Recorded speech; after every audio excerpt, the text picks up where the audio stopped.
Good afternoon friends, আশা করি সবাই খুব ভালো আছো। আজ আবার চলে এসেছি নতুন একটা ভিডিও নিয়ে। তো সামনেই দেখেই বুঝতে পারছো এত এত ফুল গাছ রয়েছে, মানে আমি কোথায় এসেছি। হ্যাঁ, অবশ্যই ঠিক ধরেছ, নার্সারিতে চলে এসেছি। তো মাঝে মাঝে নার্সারিটা একবার তো ঘুরে আসতেই হয়, যে কি কি নতুন নতুন এসছে চলো একবার দেখি। তো এইখানে তো প্রচুর গাছ রয়েছে, আর এখন তো শীতকালটাতে মানে নার্সারির থেকে তো চোখ ফেরানোই যায় না, কত সুন্দর দেখতে লাগছে। একবার দেখো ফুল গাছগুলো, মনে হচ্ছে সব গাছগুলো যদি এটা আমার বাড়িতে নিয়ে চলে যেতে পারতাম তাহলে হয়তো খুব ভালো হতো। আর এইখানে দেখো একটা লাইট পার্পল কালারের চন্দ্রমল্লিকা রয়েছে, ওইটার থেকে না আমার চোখ একদম আটকে গেছে, ওইখান থেকে আমি চোখ ফেরাতেই পারছি না, কারণ ওইটা আমার কাছে নেই, তাই আমাকে ওইটি নিতে হবে।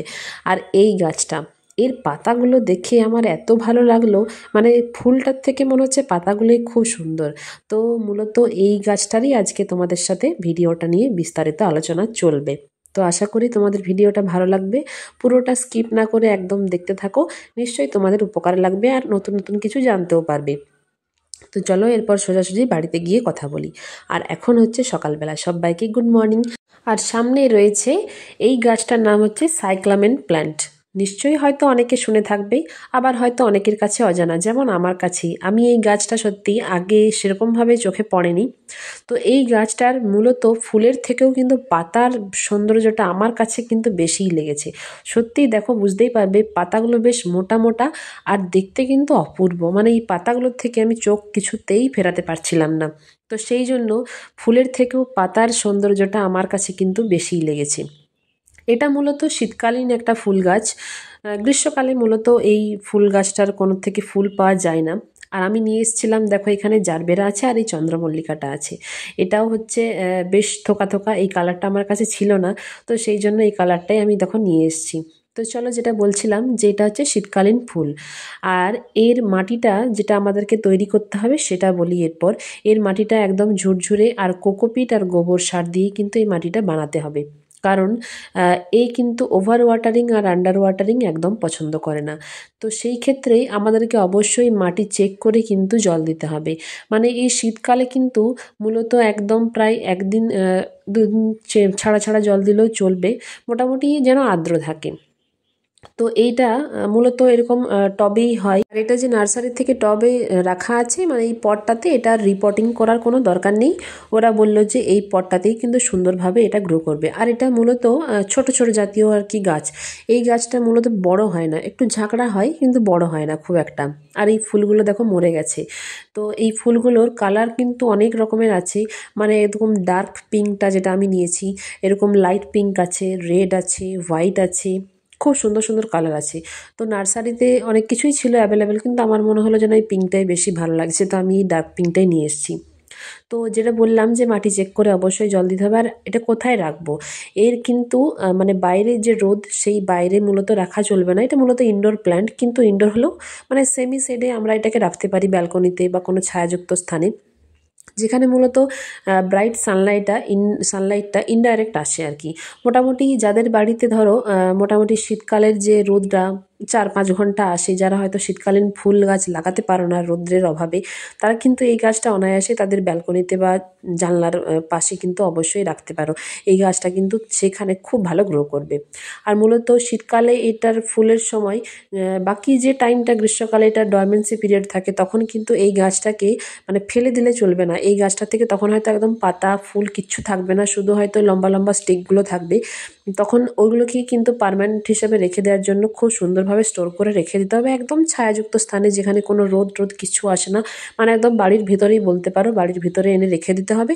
আর তখন মোটামুটি প্রায় 10-12 দিন পর পর কিন্তু একটু জল দিলেই মানে চলবে আর কি, তাহলে কিন্তু গাছটা মানে সতেজ থাকবে আর কি, বেঁচে থাকবে আর কি, সারভাইভ করতে পারবে। ওইটার থেকেই আবার কিন্তু যখন শীতকাল চলে আসবে, তখন আবার কিন্তু সেখান থেকেই আমরা আরও একটা ভালো সুন্দর গাছ থেকে ফুল পেয়ে যাব।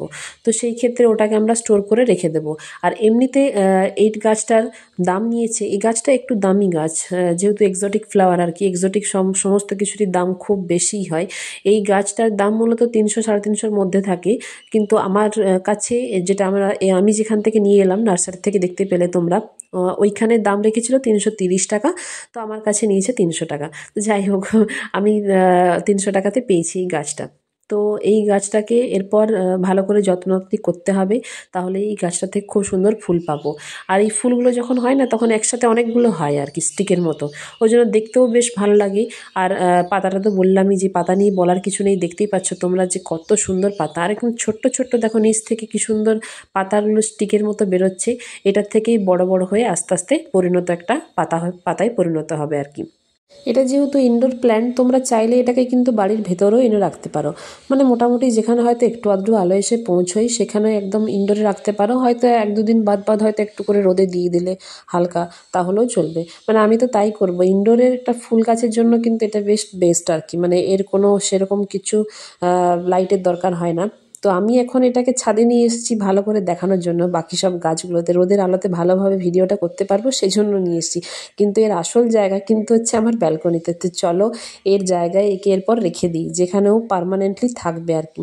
তো চলো একে এর জায়গায় বসিয়ে দিই। এই জায়গা হচ্ছে আমার এই ব্যালকনিতে।